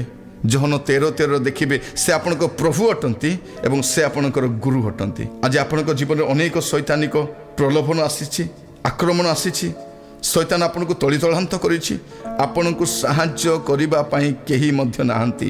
ଅନେକ ଲୋକ ନିକଟକୁ ଆପଣ ଧାଇଛନ୍ତି, ଶୈତାନିକ ଆକ୍ରମଣର ଶିକାର ହେଇଛନ୍ତି, ଆପଣଙ୍କ ବ୍ୟବସାୟ ଦିନକୁ ଦିନ ନଷ୍ଟ ହେବାରେ ଲାଗିଛି, ଆପଣଙ୍କ ସ୍ୱାସ୍ଥ୍ୟର ଅବନ୍ନତି ହେଉଛି, ଆପଣଙ୍କ ପାରିବାରିକ ଜୀବନରେ ଶାନ୍ତି ନାହିଁ। ଆପଣ ଥରେ ଖ୍ରୀଷ୍ଟଙ୍କ ନିକଟକୁ ଆସନ୍ତୁ, ସେ ଆପଣଙ୍କ ଶୈଳ, ସେ ଆପଣଙ୍କୁ ଉଦ୍ଧାରକର୍ତ୍ତା ହେବେ। ହିତୋପଦେଶ ତାର 30 ପର୍ବ 5 ପଦ ଅନୁସାରେ ମୁଁ କହିବା ପାଇଁ ଚାହେଁ, ସେ ଆପଣଙ୍କୁ ଉଦ୍ଧାର କରିବେ, ସେ ଆପଣଙ୍କୁ ଡିଫେଣ୍ଡ କରିବେ, ସେ ଆପଣଙ୍କ ସହବର୍ତ୍ତୀ ହେବେ ଏବଂ ସେ ଆପଣଙ୍କୁ କଢ଼େଇ ନେବେ। ଖ୍ରୀଷ୍ଟ ଆପଣଙ୍କର ଜୀବନର ଇଷ୍ଟ ହେବା ଦରକାର, କାରଣ ଖ୍ରୀଷ୍ଟ ଆକାଶ ତଳେ ଏକମାତ୍ର ବ୍ୟକ୍ତି, ଈଶ୍ୱର ଅଟନ୍ତି, ଯେ ଆପଣଙ୍କୁ ସାହାଯ୍ୟ କରିବା ପାଇଁ ସାମର୍ଥ୍ୟ ଅଟନ୍ତି। ଖ୍ରୀଷ୍ଟ ଏପରି ଜଣେ ବ୍ୟକ୍ତି ଅଟନ୍ତି ଯାହାଙ୍କଠାରେ ସବୁ ସମ୍ଭବ। ଏବେ ପର୍ଯ୍ୟନ୍ତ ବିଫଳତା ମଧ୍ୟ ଦେଇ ଯାଇଛନ୍ତି, ପାପରେ ଜୁଡ଼ୁବୁଡ଼ୁ ହୋଇ ରହିଛନ୍ତି, ଅନେକ ଅନ୍ଧକାର ମଧ୍ୟରେ ଭ୍ରମଣ କରି ବୁଲିଛନ୍ତି, ଡିପ୍ରେସନରେ ଜୀବନ କାଟିଛନ୍ତି, ୱିକନେସରେ ରହିଛନ୍ତି, ପଭର୍ଟିରେ ରହିଛନ୍ତି, ଅସ୍ଥିରତା ମଧ୍ୟ ରହିଛନ୍ତି, ବିଫଳତା ମଧ୍ୟ ରହିଛନ୍ତି। ମୁଁ କହିବା ପାଇଁ ଚାହେଁ, ଖ୍ରୀଷ୍ଟଙ୍କ ନିକଟକୁ ଆସନ୍ତୁ ଆପଣ, ସେ ଆପଣଙ୍କୁ ସାହାଯ୍ୟ କରିବେ, ସେ ଆପଣଙ୍କୁ ଉଦ୍ଧାର କରିବେ। ଆପଣ ଏକୁଟିଆ ମନେ କରୁଛନ୍ତି କି ମୋର କେହି ନାହାନ୍ତି ସାହାଯ୍ୟ କରିବା ପାଇଁ, ମୋର ବାପା ନାହାନ୍ତି, ମୋର ମା ନାହାନ୍ତି, ମୋର ପ୍ରିୟଜନ କେହି ନାହାନ୍ତି, ମୋର ଆତ୍ମୀୟ କେହି ନାହାନ୍ତି। ଆପଣ ଏଭଳି ଭାବିବା ସମୟରେ ଆପଣଙ୍କ ସହିତ ରହିବା ପାଇଁ ଜଣେ ଈଶ୍ୱର ଜଗତକୁ ଆସିଥିଲେ। ଲେଖାଯାଏ, ଆମ୍ଭମାନଙ୍କ ସହିତ ଈଶ୍ୱର। ମାଥ୍ୟୁ 1 ପର୍ବ 23 ପଦ ଲେଖାଯାଏ, ଆମ୍ଭମାନଙ୍କ ସହିତ ଈଶ୍ୱର, ଇମାନୁଏଲ, ତାହାଙ୍କ ନାମ ଇମାନୁଏଲ ଦେବ। ସେ ଇମାନୁଏଲ ଜଗତକୁ ଆସିଲେ, ସେ ଖ୍ରୀଷ୍ଟ ଆପଣଙ୍କ ସହିତ ରହିବା ପାଇଁ ଚାହାନ୍ତି, ଆପଣଙ୍କ ଲୋନଲିନେସଟାକୁ ଦୂର କରିବା ପାଇଁ ଚାହାନ୍ତି, ଆପଣଙ୍କ ମନର ବେଦନା ଶୁଣିବା ପାଇଁ ଚାହାନ୍ତି, ଆପଣଙ୍କ ଯନ୍ତ୍ରଣାକୁ ସେ ନିଜେ ଉଠାଇ ନେବା ପାଇଁ ଚାହାନ୍ତି। ଆପଣ କାହିଁକି ଟେନସନରେ ଅଛନ୍ତି, ଆପଣ କାହିଁକି ଚିନ୍ତାଗ୍ରସ୍ତ ଅଟନ୍ତି? ଜଣେ ଈଶ୍ୱର ଅଛନ୍ତି ଆପଣଙ୍କୁ ସାହାଯ୍ୟ କରିବା ପାଇଁ। ସେ ଖ୍ରୀଷ୍ଟଙ୍କ ନିକଟକୁ ଆପଣ ଆସିଯାଆନ୍ତୁ, ଆଉ ସେ କ'ଣ କରିବେ? ଆପଣଙ୍କୁ ପ୍ରେମରେ ପରିପୂର୍ଣ୍ଣ କରିଦେବେ। ଆଜି ଅନେକ ପ୍ରେମ ପାଇବା ପାଇଁ ବ୍ୟାକୁଳ, ବାପାର ପ୍ରେମ ପାଇପାରୁନାହାନ୍ତି, ମାଆର ପ୍ରେମ ପାଇପାରୁନାହାନ୍ତି, ପିଲାମାନେ ପରିବାର ମଧ୍ୟରେ ପ୍ରେମ ଶୂନ୍ୟତା ଦେଖୁଛନ୍ତି।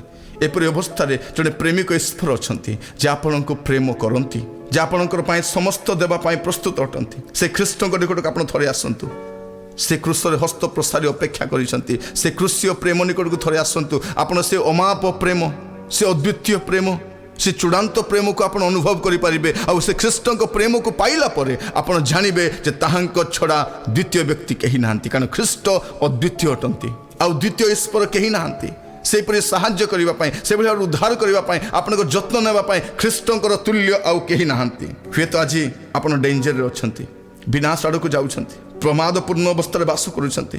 ଗୀତ ସଂହିତା ତାର 91 ପର୍ବ ତାର 2 ପଦ ଦେଖିବେ, ସେ ଆପଣଙ୍କ ପାଇଁ ଦୃଢ଼ ଦୁର୍ଗ ହେବେ, ସେ ଆପଣଙ୍କ ଉଦ୍ଧାରକର୍ତ୍ତା ହେବେ, ସେ ଆପଣଙ୍କ ଯତ୍ନ ନେବେ। ଆପଣ ଲୁଚି ପାରିବେ ତାଙ୍କ ପାଖରେ ଯାଇକି। ସମସ୍ତ ଝଡ଼ ମଧ୍ୟରେ, ସମସ୍ତ କଷ୍ଟ ମଧ୍ୟରେ, ସମସ୍ତ ବିପରୀତ ପରିସ୍ଥିତି ମଧ୍ୟରେ ଆପଣ ତାଙ୍କ ନିକଟରେ ରହିପାରିବେ। ଆଉ ସବୁଠାରୁ ବଡ଼ ବିଷୟ, ଆପଣ ସାହାଯ୍ୟ ଲୋଡ଼ିବା ପାଇଁ ଯାଉଛନ୍ତି, ପରାମର୍ଶ ପାଇବା ପାଇଁ ଯାଉଛନ୍ତି, କିନ୍ତୁ ଆପଣଙ୍କୁ ପରାମର୍ଶ ଦେବା ପାଇଁ କେହି ନାହାନ୍ତି। ଆପଣଙ୍କ ପ୍ରୋବ୍ଲେମରୁ ବାହାରିବା ନିମନ୍ତେ ଆପଣଙ୍କୁ ପରାମର୍ଶ ଦେବା ପାଇଁ ମଧ୍ୟ କେହି ନାହାନ୍ତି। ଯେଉଁମାନେ ଆପଣଙ୍କୁ ପରାମର୍ଶ ଦେଉଛନ୍ତି ତାହା ଆପଣଙ୍କ ପାଇଁ ଉତ୍ତମ ପରି ମନେ ହେଉଛି, କିନ୍ତୁ ପରବର୍ତ୍ତୀ ସମୟରେ ଆପଣଙ୍କ ପାଇଁ ତାହା ହିଁ ଘାତକ ମନେ ହେଉଛି। ମୁଁ କହିବା ପାଇଁ ଚାହେଁ, ଜଣେ ପରାମର୍ଶଦାତା ଅଟନ୍ତି, ସେ ଆଶ୍ଚର୍ଯ୍ୟ ଅଟନ୍ତି। ଯିଶାୟା ତାର 9 ପର୍ବ 6 ପଦ ଲେଖାଯାଉଛି, ସେ ଆଶ୍ଚର୍ଯ୍ୟ ଏବଂ ପରାମର୍ଶଦାତା ଅଟନ୍ତି। ମନ୍ତ୍ରୀ ଅର୍ଥାତ୍ କାଉନସିଲର, ସେ ଆପଣଙ୍କୁ କାଉନସିଲିଂ ଦେବେ। ତାଙ୍କ ନିକଟକୁ ଆପଣ ଆସନ୍ତୁ ଥରେ। ଇଭେନ୍ ଆପଣ ମୃତ୍ୟୁ ଶଯ୍ୟାରେ ପଡ଼ିଥିଲେ ମଧ୍ୟ ଖ୍ରୀଷ୍ଟଙ୍କୁ ପାଇଲେ ଆପଣ ଜାଣିପାରିବେ ଯେ ଖ୍ରୀଷ୍ଟ ପୁନରୁତ୍ଥାନ ଏବଂ ଜୀବନ ଅଟନ୍ତି। ଖ୍ରୀଷ୍ଟଙ୍କ ଠାରେ ସବୁ ସମ୍ଭବ। ଖ୍ରୀଷ୍ଟଙ୍କୁ ଯଦି ଆପଣ ବିଶ୍ୱାସ କରିବେ, ଏହି ଜଗତ ପରିତ୍ୟାଗ କଲା ପରେ ମଧ୍ୟ ଆପଣ ତାହାଙ୍କ ରାଜ୍ୟରେ ଅନନ୍ତକାଳ ବାସ କରିପାରିବେ, ଅନନ୍ତକାଳ ତା ସହିତ ରହିପାରିବେ। ପ୍ରିୟ ବନ୍ଧୁ, ଆଜି ଆପଣଙ୍କୁ କ'ଣ ଦରକାର? ଖ୍ରୀଷ୍ଟ ଦରକାର କି? ଆପଣ ଯେଉଁ ଜଗତରେ ବାସ କରୁଛନ୍ତି, ସମସ୍ତ ବିଷୟ ଅସ୍ଥାୟୀ ଅଟେ, କୌଣସି ବିଷୟ ସ୍ଥାୟୀ ନୁହେଁ। କିନ୍ତୁ ଯେ ଖ୍ରୀଷ୍ଟଙ୍କୁ ପାଏ, ଖ୍ରୀଷ୍ଟଙ୍କୁ ଗ୍ରହଣ କରେ ସେ ଅନନ୍ତ କାଳ ନିମନ୍ତେ ସୁରକ୍ଷିତ ହୋଇଯାଏ, ଅନନ୍ତ କାଳ ନିମନ୍ତେ ରକ୍ଷାପ୍ରାପ୍ତ ହୋଇଯାଏ। ସାଧୁ ପାଉଲ ଯେତେବେଳେ ଖ୍ରୀଷ୍ଟଙ୍କ ବିଷୟରେ ଜାଣିଲେ ସେ ଗୋଟିଏ କଥା କହିଲେ, ମୁଁ କେବଳ ଗୋଟିଏ ବିଷୟ କହୁଛି, ଗୋଟିଏ ବିଷୟ ମୁଁ କରୁଛି, କ'ଣ? ଯେପରି ମୁଁ ଖ୍ରୀଷ୍ଟଙ୍କୁ ଲାଭ କରିପାରେ, ଖ୍ରୀଷ୍ଟଙ୍କର ବୋଲି ଜଣାଯାଏ। ମୋର ଜୀବନର ଗୋଟିଏ ମାତ୍ର ଲକ୍ଷ୍ୟ ଅଟେ। ଆଜି ଆପଣଙ୍କ ଜୀବନରେ ମଧ୍ୟ ସେ ଗୋଟିଏ ଆବଶ୍ୟକ ଅଛି। ଆପଣ ଖ୍ରୀଷ୍ଟଙ୍କ ନିକଟକୁ ଆସିଯାଆନ୍ତୁ। ଗୋଟିଏ ଲକ୍ଷ୍ୟ, ଗୋଟିଏ ଦର୍ଶନ ହେବା ଦରକାର ଆମର, ସେ ହେଉଛନ୍ତି ଖ୍ରୀଷ୍ଟ। ଖ୍ରୀଷ୍ଟଙ୍କ ନିକଟକୁ ଆସିଲା ପରେ ଆପଣଙ୍କ ସମସ୍ତ ବିଷୟର ସେ ପରିବର୍ତ୍ତନ କରିଦେବେ, ସମସ୍ତ ବିଷୟକୁ ସେ ସଜାଡ଼ି ନେବେ, ସମସ୍ତ ବିଷୟକୁ ସେ ବଦଳାଇ ଦେବେ। କାରଣ ଖ୍ରୀଷ୍ଟଙ୍କର ନାମ ଆପଣଙ୍କ ସମସ୍ତ ସମସ୍ୟାର ଏକ ସମାଧାନ ଅଟେ। ଯୀଶୁଙ୍କ ନାମରେ ଅନନ୍ତ ଜୀବନ ଅଛି। ଯୀଶୁ ଆପଣଙ୍କ ପାଇଁ ସବୁ କିଛି ଅଟନ୍ତି। କାରଣ ଯେ ଯୀଶୁ ଖ୍ରୀଷ୍ଟଙ୍କୁ ପାଏ ସେ ଅନନ୍ତ ଜୀବନ ପାଏ। ଯେ ଯୀଶୁ ଖ୍ରୀଷ୍ଟଙ୍କୁ ପାଏ ସେ ଶାନ୍ତି ପାଏ। ଯେ ଯୀଶୁ ଖ୍ରୀଷ୍ଟଙ୍କୁ ପାଏ ସେ ମୁକ୍ତି ପାଏ। ଆଜି ଆପଣଙ୍କ ଜୀବନର ଲକ୍ଷ୍ୟ କ'ଣ? ସେ ଖ୍ରୀଷ୍ଟଙ୍କୁ ଲାଭ କରିବା ପାଇଁ ଚାହାନ୍ତି କି? ସେ ଖ୍ରୀଷ୍ଟଙ୍କୁ ପାଇବା ପାଇଁ ଚାହାନ୍ତି କି? ଆପଣ ବି କହିବା ପାଇଁ ଚାହାନ୍ତି କି ଖ୍ରୀଷ୍ଟ ମୋର ଇଷ୍ଟ?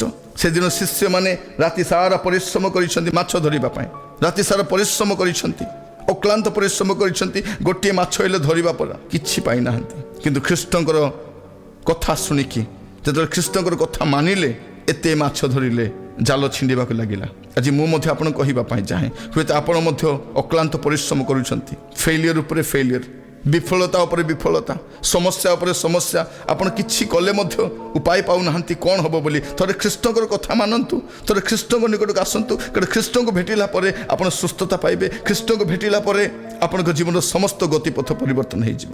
ପିତର ଯୀଶୁଙ୍କ ଶିଷ୍ୟ, ସେ ଯୀଶୁଙ୍କ ସହିତ ରହିଥିଲେ, ସେ ଯୀଶୁଙ୍କୁ ଦେଖିଛନ୍ତି ପାଣିକୁ ଦ୍ରାକ୍ଷାରସ କରିବାର, ପିତର ଦେଖିଛନ୍ତି ସେ ଖ୍ରୀଷ୍ଟଙ୍କୁ ତାଙ୍କ ଶାଶୁଙ୍କୁ ସୁସ୍ଥ କରିବାର, ସେ ଦେଖିଛନ୍ତି ଯେ କଥା କହିପାରୁନାହିଁ ସେ କି ପ୍ରକାର କଥା କହୁଛି, ସେ ଖ୍ରୀଷ୍ଟଙ୍କୁ ଦେଖିଛନ୍ତି ଯେ ଜଣେ ମୃତ 4 ଦିନ ମୃତ ଲାଜରକୁ ସେ କି ପ୍ରକାର ଜୀବନ ଦେଇଛନ୍ତି, ସେ ଖ୍ରୀଷ୍ଟଙ୍କୁ ଦେଖିଛନ୍ତି ଯେ ଖ୍ରୀଷ୍ଟଙ୍କର ଲୁଗା ଛୁଇଁକି କି ପ୍ରକାର 12 ବର୍ଷ ରୋଗଗ୍ରସ୍ତ ସ୍ତ୍ରୀ ସେ ସୁସ୍ଥତା ପାଉଛି, ଖ୍ରୀଷ୍ଟଙ୍କୁ ସେ ଦେଖିଛନ୍ତି ସେ 38 ବର୍ଷର ରୋଗରେ ପୀଡ଼ିତ ବ୍ୟକ୍ତି ସେ କି ପ୍ରକାର ସୁସ୍ଥ ହେଉଛନ୍ତି, ସେ ଦେଖିଛନ୍ତି ଖ୍ରୀଷ୍ଟଙ୍କୁ କ୍ରୁଶରେ ହତ ହୋଇଥିବାର, ସେ ଦେଖିଛନ୍ତି ଖ୍ରୀଷ୍ଟଙ୍କୁ ସେ ସମାଧିରେ ସେ ନାହାନ୍ତି।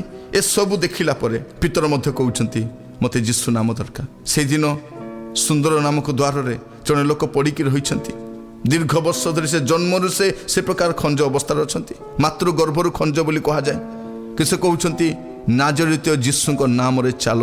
କାରଣ ସେ ଜାଣିଛନ୍ତି ଯେ ଖ୍ରୀଷ୍ଟଙ୍କର ନାମରେ ଶକ୍ତି ଅଛି, ଖ୍ରୀଷ୍ଟଙ୍କ ନାମରେ ସବୁ ସମ୍ଭବ ସେ ଜାଣନ୍ତି। କାରଣ ଖ୍ରୀଷ୍ଟଙ୍କ ନାମ ପରିତ୍ରାଣ ଦିଏ, ଖ୍ରୀଷ୍ଟଙ୍କ ନାମ ଆମମାନଙ୍କୁ ଅଭିଷିକ୍ତ କରେ, ଖ୍ରୀଷ୍ଟଙ୍କ ନାମ ଆମମାନଙ୍କୁ ବିଚାରରୁ ରକ୍ଷା କରେ, ଖ୍ରୀଷ୍ଟଙ୍କର ନାମ ଆମମାନଙ୍କ ସମସ୍ତ ସମସ୍ୟାର ସମାଧାନ କରିଥାଏ। ଖ୍ରୀଷ୍ଟ ଆମ ପାଇଁ ଯଥେଷ୍ଟ ଅଟନ୍ତି।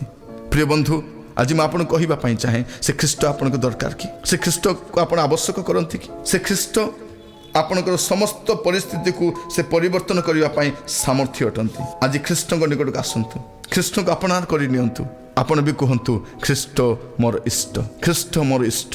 ଥରେ ଖ୍ରୀଷ୍ଟଙ୍କୁ ପାଇଲା ପରେ ଆପଣଙ୍କ ଜୀବନର ସମସ୍ତ ବିଷୟରେ ଆପଣ ସମାଧାନ ପାଇବେ, ଶାନ୍ତି ପାଇବେ, ମୁକ୍ତି ପାଇବେ, ଉଦ୍ଧାର ପାଇବେ, ପାପ କ୍ଷମା ପାଇବେ, ଅନନ୍ତ ଜୀବନର ଭରସା ପାଇବେ। ଆପଣ ଶାନ୍ତିରେ ଏ ଜଗତକୁ ଛାଡ଼ିପାରିବେ। କାରଣ ଖ୍ରୀଷ୍ଟଙ୍କୁ ବିଶ୍ୱାସ କରିବା ଲୋକମାନେ ବିନଷ୍ଟ ହୁଅନ୍ତି ନାହିଁ, କିନ୍ତୁ ସେମାନେ ଅନନ୍ତ ଜୀବନ ପ୍ରାପ୍ତ ହୁଅନ୍ତି। ଖ୍ରୀଷ୍ଟ ଆସିଥିଲେ ଅନନ୍ତ ଜୀବନ ଦେବା ନିମନ୍ତେ, କାରଣ ସେ ଅନନ୍ତ ଅଟନ୍ତି, ସେ ଅନନ୍ତକାଳୀନ ଈଶ୍ୱର ଅଟନ୍ତି। ସେ ଜଗତକୁ ଆସିଥିଲେ କାରଣ ସେ ଆସିବାର ଉଦ୍ଦେଶ୍ୟ ହେଲା, କାରଣ ସେ ଯଦି ଆସିବେ ନାହିଁ ମାନବ ଜାତି ମୁକ୍ତି ପାଇପାରିବ ନାହିଁ, ମନୁଷ୍ୟ ପାପ କ୍ଷମା ପାଇପାରିବ ନାହିଁ, ମନୁଷ୍ୟ ମୁକ୍ତି ପାଇପାରିବ ନାହିଁ। ତେଣୁ ଖ୍ରୀଷ୍ଟ ଜଗତକୁ ଆଗମନ କରି କହିଲେ, ହେ ପିତା ତୁମେ ମୋ ନିମନ୍ତେ ଏକ ଶରୀର ପ୍ରସ୍ତୁତ କଲ। ଆଉ ସେଇ ଶରୀର ନେଇ ଖ୍ରୀଷ୍ଟ ଆପଣଙ୍କ ମୋ ବଦଳରେ କ୍ରୁଶରେ ବଳିକୃତ ହେବା ନିମନ୍ତେ ଆସିଥିଲେ। ପ୍ରିୟ ବନ୍ଧୁ, ଆଜି ପ୍ରଭୁ ଆପଣଙ୍କୁ ଅନୁଗ୍ରହ କରନ୍ତୁ ଏ କଥାଟି ଶୀଘ୍ର ବୁଝିବା ନିମନ୍ତେ, କାରଣ ଖ୍ରୀଷ୍ଟ ଆପଣଙ୍କ ପାଇଁ ଯଥେଷ୍ଟ ଅଟନ୍ତି। ଆସନ୍ତୁ ପ୍ରାର୍ଥନା କରିବା ପାଇଁ ଯିବା। ଯଦି ଆପଣଙ୍କ ଜୀବନରେ ଖ୍ରୀଷ୍ଟଙ୍କ ପାଇଁ ସ୍ଥାନ ନାହିଁ, ଏଥିପୂର୍ବରୁ ଆପଣ ଖ୍ରୀଷ୍ଟଙ୍କୁ ଜୀବନରେ ପ୍ରାଧାନ୍ୟ ଦେଇନାହାନ୍ତି, ଖ୍ରୀଷ୍ଟଙ୍କୁ ଆପଣାର କରିନାହାନ୍ତି, ଏଥିପୂର୍ବରୁ ଆପଣ ପାପରେ ରହିଛନ୍ତି, ପାପରୁ ବାହାରିବେ ତା ସମ୍ଭାବନା ମଧ୍ୟ ଆପଣଙ୍କର କମିଯାଇଛି, କିନ୍ତୁ ଖ୍ରୀଷ୍ଟ ଆପଣଙ୍କୁ ପାପରୁ ମୁକ୍ତି କରିବେ। ଆପଣ ପଥହରା ଅବସ୍ଥାରେ ଅଛନ୍ତି, ଅନ୍ଧକାର ମଧ୍ୟରେ ଗତି କରୁଛନ୍ତି, ଦୁଃଖରେ ବାସ କରୁଛନ୍ତି, ରୋଗ ମଧ୍ୟରେ ରହିଛନ୍ତି, ସ୍ଥିରତା ନାହିଁ ଆପଣଙ୍କର। ଖ୍ରୀଷ୍ଟଙ୍କ ନିକଟକୁ ଫେରି ଆସନ୍ତୁ, କୁହନ୍ତୁ ଖ୍ରୀଷ୍ଟ ମୁଁ ଆପଣଙ୍କୁ ଚାହେଁ। ଆଜି ଆପଣ ଦୁର୍ବଳ ମନେ ହେଉଛନ୍ତି, ସବୁ କ୍ଷେତ୍ରରେ ଦୁର୍ବଳ, ଆର୍ଥିକ ସ୍ଥିତିରେ ଦୁର୍ବଳ, ଶାରୀରିକ ଦୁର୍ବଳ, ପାରିବାରିକ ସମସ୍ୟା ଦିନକୁ ଦିନ ବଢ଼ି ଚାଲିଛି। ଥରେ ଖ୍ରୀଷ୍ଟଙ୍କ ନିକଟକୁ ଆସନ୍ତୁ, ସେ ଆପଣଙ୍କ ସବୁ ସମସ୍ୟା ସମାଧାନ କରିବେ। ମୁଁ ପ୍ରାର୍ଥନା କରିବା ସମୟରେ ଆପଣ ମଧ୍ୟ ନିଜକୁ ସମର୍ପଣ କରନ୍ତୁ। ଆପଣ ବିଫଳତା ପାଇଛନ୍ତି, ବିଫଳତା ଉପରେ ବିଫଳତା ପାଇଛନ୍ତି, କିନ୍ତୁ ଆଜି ଖ୍ରୀଷ୍ଟଙ୍କୁ ଆପଣାର ମନେ କରନ୍ତୁ, ଖ୍ରୀଷ୍ଟଙ୍କୁ ଆପଣାର ବୋଲି ଗ୍ରହଣ କରି ନିଅନ୍ତୁ। ମୁଁ ଆପଣଙ୍କୁ କହିବା ପାଇଁ ଚାହେଁ, ଖ୍ରୀଷ୍ଟଙ୍କୁ ଲାଭ କଲା ପରେ ଆପଣଙ୍କ ଜୀବନର ପରିସ୍ଥିତି ବଦଳିବ। ଶୈତାନିକ ଆକ୍ରମଣ ଆପଣଙ୍କର ପରିବାର ଉପରେ, ଆପଣଙ୍କ ବ୍ୟବସାୟ ଉପରେ, ଆପଣଙ୍କ ବ୍ୟକ୍ତିଗତ ଜୀବନ ଉପରେ ଅଧିକ ମାତ୍ରାରେ ରହିଛି। ଖ୍ରୀଷ୍ଟଙ୍କୁ ଗ୍ରହଣ କରି ନିଅନ୍ତୁ, ସମସ୍ତ ଅନ୍ଧକାର ଶକ୍ତିରୁ ଆପଣ ଜୟଲାଭ କରିପାରିବେ। କାରଣ ଖ୍ରୀଷ୍ଟ କୁହନ୍ତି ତାଙ୍କ ଲୋକମାନଙ୍କୁ, ମୁଁ ଶତ୍ରୁର ସମସ୍ତ ଶକ୍ତି ଉପରେ ମୁଁ ତୁମକୁ ଅଧିକାର ଦେଇଛି। ଆପଣ ଆଜି ଡେଞ୍ଜରରେ ଅଛନ୍ତି, ହୁଏତ ଚାରିଆଡ଼େ ଶତ୍ରୁ, ଏ ପ୍ରକାର ପରିସ୍ଥିତି ମଧ୍ୟରେ ବାସ କରିବା ସମୟରେ ଆପଣ ଖ୍ରୀଷ୍ଟଙ୍କ ନିକଟକୁ ଆସନ୍ତୁ। ମୁଁ ଜାଣେ ନା ଆପଣଙ୍କର ପ୍ରୋବ୍ଲେମ୍ କ'ଣ, ଆପଣଙ୍କର ଯେତେ ବଡ଼ ପ୍ରୋବ୍ଲେମ୍ ହେଉନା କାହିଁକି, ଖ୍ରୀଷ୍ଟ ଆପଣଙ୍କ ପାଇଁ ଯଥେଷ୍ଟ ଅଟନ୍ତି। ଆପଣ କହିପାରିବେ ଖ୍ରୀଷ୍ଟ ମୋର ଇଷ୍ଟ, ଆପଣ କହିପାରିବେ ଖ୍ରୀଷ୍ଟ ମୋତେ ଦରକାର, ମୋ ଜୀବନରେ ଖ୍ରୀଷ୍ଟ ଏକାନ୍ତ ଆବଶ୍ୟକ। ଏ କଥା ଆପଣ ବି କହିପାରିବେ, ସେ ଆପଣଙ୍କର ପଥ ହେବେ।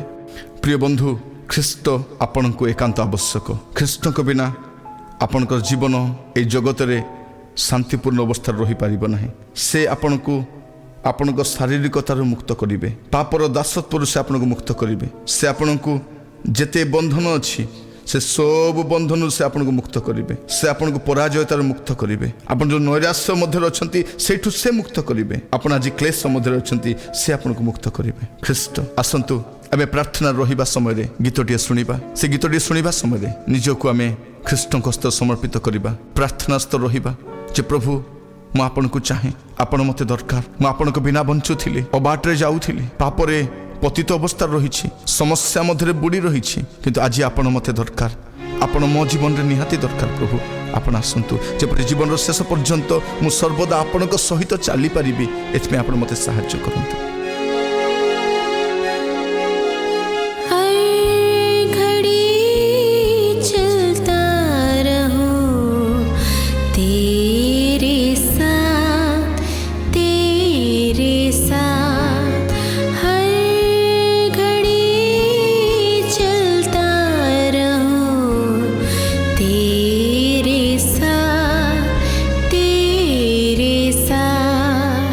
तू ही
ଆସନ୍ତୁ ପ୍ରାର୍ଥନା କରିବା।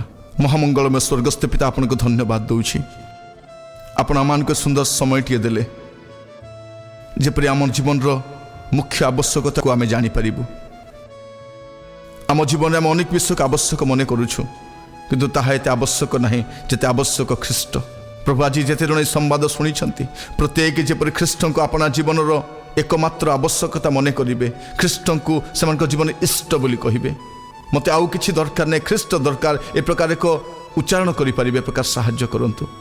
ପ୍ରଭୁ, ଅନେକ ଦୁଃଖ ମଧ୍ୟରେ ଅଛନ୍ତି, ସମସ୍ୟା ମଧ୍ୟରେ ଅଛନ୍ତି, ରୋଗ ମଧ୍ୟରେ ଅଛନ୍ତି, ନିରୁତ୍ସାହ ଅବସ୍ଥାରେ ଅଛନ୍ତି। ପ୍ରଭୁ, ସେମାନଙ୍କ ଜୀବନ ଶୂନ୍ୟତା ମନେ ହେଉଛି। ପ୍ରଭୁ, ସ୍ଥିରତା ନାହିଁ। ପ୍ରଭୁ, ଲକ୍ଷ୍ୟହୀନ ଅବସ୍ଥାରେ ବାସ କରୁଛନ୍ତି, ଅନେକ ସମସ୍ୟା ମଧ୍ୟରେ ରହିଛନ୍ତି, ବିପଦ ମଧ୍ୟରେ ରହିଛନ୍ତି, ବିଫଳତା ବାରମ୍ବାର ସେମାନେ ସାମ୍ନା କରିଛନ୍ତି। ପ୍ରଭୁ ପ୍ରଭୁ ଶୈତାନିକ ଆକ୍ରମଣର ଶିକାର ହୋଇଛନ୍ତି, ନିଃସଙ୍ଗ ଅବସ୍ଥାରେ ବାସ କରୁଛନ୍ତି।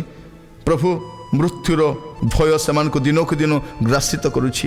ଏହିପରି ଅବସ୍ଥାରେ ଯେଉଁମାନେ ରହିଛନ୍ତି, ଖ୍ରୀଷ୍ଟ ଯେ ସେମାନଙ୍କୁ ମୁକ୍ତ କରିବେ, ଏହା ଜାଣିବା ପାଇଁ ସାହାଯ୍ୟ କରନ୍ତୁ। ଖ୍ରୀଷ୍ଟଙ୍କୁ ଗ୍ରହଣ କରିବା ପାଇଁ, ଖ୍ରୀଷ୍ଟଙ୍କୁ ଆପଣ ଜୀବନର ଏକମାତ୍ର ଆବଶ୍ୟକତା ମନେ କରିବା ପାଇଁ ସାହାଯ୍ୟ କରନ୍ତୁ। ସେମାନଙ୍କ ପାପ ସ୍ୱୀକାର କରି ଓ ବାଟରୁ ଫେରିକି ପ୍ରଭୁ ଖ୍ରୀଷ୍ଟଙ୍କୁ ଜୀବନରେ ଧାରଣ କରିପାରିବେ, ମୁକ୍ତି ଲାଭ କରିପାରିବେ, ଏଥିପାଇଁ ସାହାଯ୍ୟ କରନ୍ତୁ। ପ୍ରଭୁ, ଖ୍ରୀଷ୍ଟ ଯେ ଜଗତକୁ ଆସିଥିଲେ ପାପୀମାନଙ୍କୁ ଉଦ୍ଧାର କରିବା ନିମନ୍ତେ, ମୁକ୍ତି ଦେବା ନିମନ୍ତେ, ଅନନ୍ତ ଜୀବନର ଭରସା ଦେବା ନିମନ୍ତେ, ଏହା ଯେପରି ସେମାନେ ଜାଣିପାରିବେ, ଏଥିପାଇଁ ଆପଣ ସାହାଯ୍ୟ କରନ୍ତୁ। କାରଣ ଖ୍ରୀଷ୍ଟଙ୍କ ବିନା ଆମର ଅନ୍ୟ ଗତି ନାହିଁ, ଖ୍ରୀଷ୍ଟଙ୍କ ବିନା ଆମର ସାହାଯ୍ୟ କରିବା ପାଇଁ କେହି ନାହିଁ, ଏହା ବୁଝିବା ପାଇଁ ସାହାଯ୍ୟ କରନ୍ତୁ। ପ୍ରଭୁ, ଆମେ ଯେଉଁ ଜଗତରେ ବାସ କରୁଛୁ, ଚାରିଆଡ଼େ ସମସ୍ୟା, ଚାରିଆଡ଼େ ବିପତ୍ତି, ଅନେକ ପ୍ରକାର ହିଂସାତ୍ମକ କାର୍ଯ୍ୟକ୍ରମ ଆମେ ଚତୁଃପାର୍ଶ୍ୱରେ ଦେଖୁଛୁ। ମନୁଷ୍ୟ ଶାନ୍ତିରେ ରହିଲା ଭଳିଆ ପରିସ୍ଥିତି ନାହିଁ। ପ୍ରଭୁ, ଏପରି ପରିସ୍ଥିତିରେ ଆମକୁ ଖ୍ରୀଷ୍ଟ ହିଁ ଦରକାର, ଏହା ସମସ୍ତଙ୍କୁ ଜାଣିବା ପାଇଁ ସାହାଯ୍ୟ କରନ୍ତୁ। ହେ ପ୍ରଭୁ ପରମେଶ୍ୱର, ଏ ସୁନ୍ଦର ସୁଯୋଗଟି ଆପଣ ଆମକୁ ଦେଇଥିବାରୁ ଆପଣଙ୍କୁ ଧନ୍ୟବାଦ ଦିଏ। ବାକ୍ୟ ମାଧ୍ୟମରେ ଆପଣ ଆମମାନଙ୍କ ସହିତ କଥା ହେଇଥିବାରୁ ଧନ୍ୟବାଦ ଜଣାଏ। ପ୍ରଭୁ, ଯେପରି ଆମେ ସମସ୍ତେ ଆଜି ଆପଣଙ୍କ ନିକଟବର୍ତ୍ତୀ ହୋଇପାରିବୁ, ଅନୁଗ୍ରହ କରନ୍ତୁ।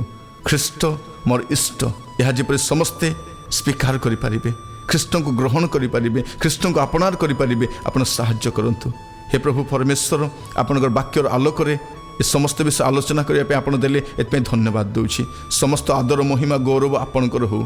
ଏହି ପ୍ରାର୍ଥନାଟି ମୋର ପ୍ରାଣର ପ୍ରିୟ ଯୀଶୁ ଖ୍ରୀଷ୍ଟଙ୍କ ନାମରେ ମାଗୁଅଛି, ଆମେନ୍।